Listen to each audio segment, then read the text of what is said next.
বাংলার গর্ব মিঠুন চক্রবর্তী পেলেন দুটি পুরস্কার।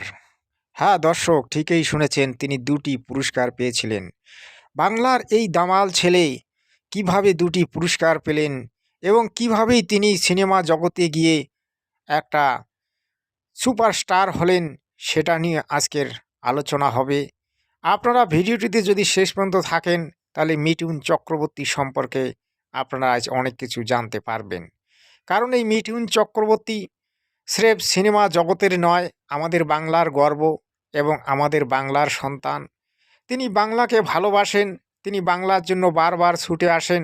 তিনি এই তো কিছুদিন আগে বিজেপির এক মঞ্চ সভায় এসেছিলেন এবং এসে বলেছিলেন, বাংলা আমার, তোমরা আমাদের, আমি তোমাদের, এবং বাংলার জন্য আমি বারবার ছুটে আসি। তাহলে দর্শক বুঝতে পারলেন এই মিঠুন চক্রবর্তী বাংলাকে কতটা ভালোবাসে। এবার তার দুটি পুরস্কার নিয়ে আলোচনা হবে, তাই আপনারা ভিডিওটিতে শেষ পর্যন্ত থাকবেন। 16 জুন 1950 কলকাতার এক ছোট্ট হিন্দু পরিবারে বসন্ত কুমার চক্রবর্তী ও শান্তিরানী চক্রবর্তীর কোল আলো করে পৃথিবীতে আসেন ছোট্ট গৌরাঙ্গ চক্রবর্তী। দর্শক, আপনারা শুনলেন মিঠুন চক্রবর্তী ছোটবেলার নাম গৌরাঙ্গ সুন্দর চক্রবর্তী। তিনি বেশ একটা সুন্দর নাম ধারণ করেছেন। পরবর্তী সিনেমা জগতে তিনি যখন গেলেন তখন তার নাম রাখা হলো মিঠুন চক্রবর্তী। আসলে সিনেমা জগতে অনেক কিছুই উলটপালট করে রাখা হয়, যার কারণে তার নাম রাখা হয়েছিল মিঠুন চক্রবর্তী। দর্শক, এছাড়াও আপনারা শুনলেন তার পিতামাতার নাম। তিনি একজন সাধারণ পরিবারের সন্তান ছিলেন। কিভাবে তিনি সিনেমা জগতে গেলেন এ সম্পর্কে বলবো না, তবে পুরস্কার সম্পর্কে বলবো। আর এই গৌরাঙ্গ চক্রবর্তী পরবর্তীতে হয়ে ওঠেন বলিউডের one of the leading hero Mithun Chakraborty. Hindi, Bangla, Bhojpuri, Tamil, Oriya, Kannada, Telugu এবং পাঞ্জাবি ভাষাতে মোট 350টিরও বেশি ছবিতে অভিনয় করেছেন। কতকগুলি ছবিতে অভিনয় করেছেন সেটাও আপনারা শুনলেন। কয়েকটি ভাষায় তিনি অভিনয় করেছেন সেটাও আপনারা শুনলেন।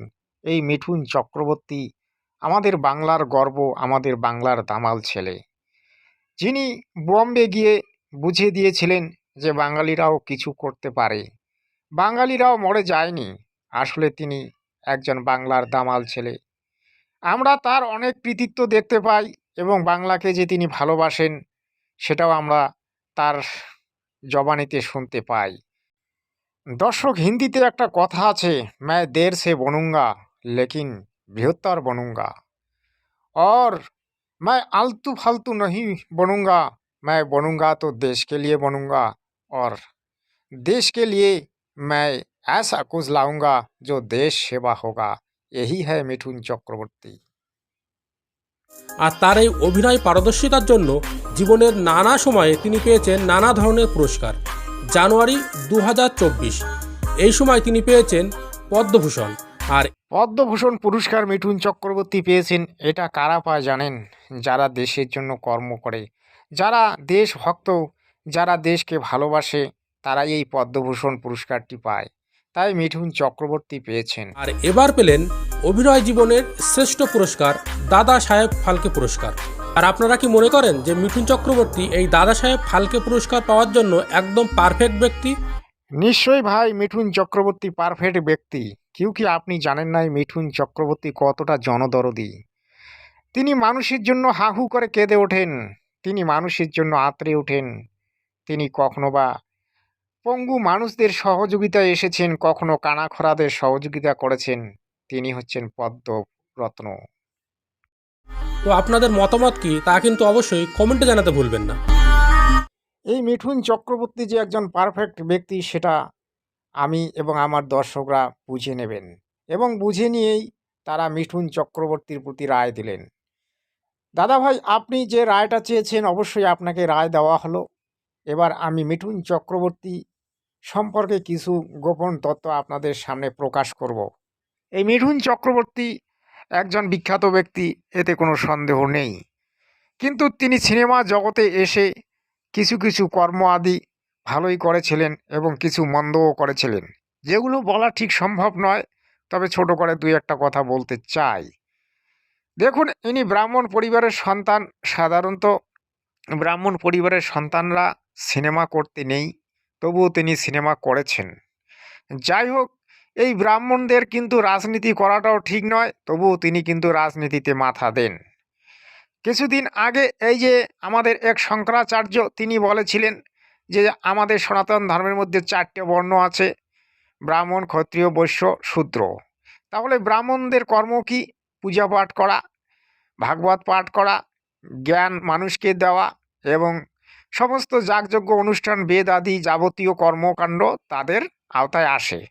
তাহলে তিনি সিনেমা করছেন, তিনি রাজনীতি করছেন, তিনি তাহলে আমাদেরকে কি দেখালেন?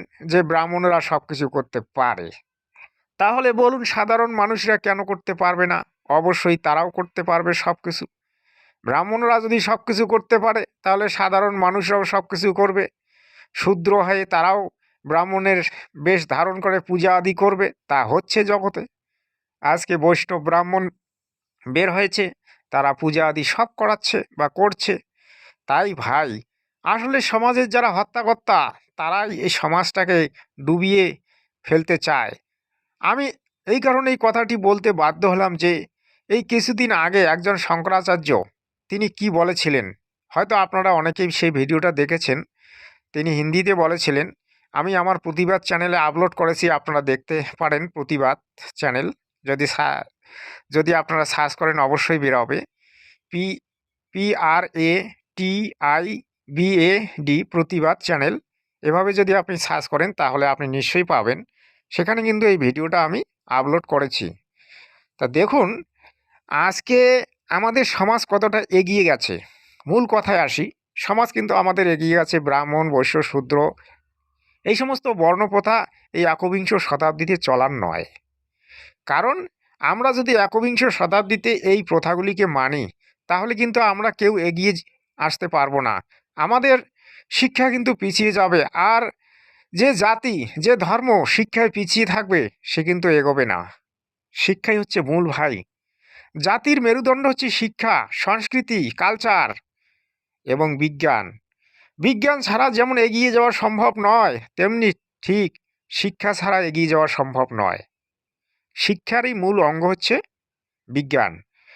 তা আজকে ভারতবর্ষের লোক যদি শিক্ষিত হয় তাহলে ভারতবর্ষের বাইরে গিয়েও চাকরি করবে এবং তারা চাকরি বাকরি করে পয়সা রোজগার করে আনবে।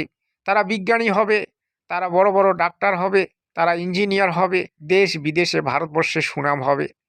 তাই ভাই, জাতপাত প্রথাকে মানবেন না। আজও আমি কিছু কিছু সংখ্যক লোকের মুখে শুনি এবং কিছু কিছু সংখ্যক বাংলার যারা কীর্তনী আছে তাদের মুখ থেকে শুনতে পাই যে তারা বর্ণ প্রথাকে লাগু করতে চায়। যেমন কিছুদিন আগে এক শঙ্করাচার্য বলেছিলেন, তিনি কি চান আমরা সেটা বুঝতে পেরেছি, এর জন্য আমরা অনেক প্রতিবাদ করেছি এবং আমাদের যতগুলি নিউজ চ্যানেল আছে ভারতবর্ষের প্রায় নিউজ চ্যানেলগুলিতে তাকে নিয়ে কথা বলা হয়েছে এবং তার প্রতিবাদ করা হয়েছে। আপনারা শুনলেন আমার মত। আপনাদের কি মত সেটা আপনারা কমেন্টসে জানাবেন। এখানে ভিডিওটা শেষ করছি। জয় হিন্দ, বন্দে মাতরম।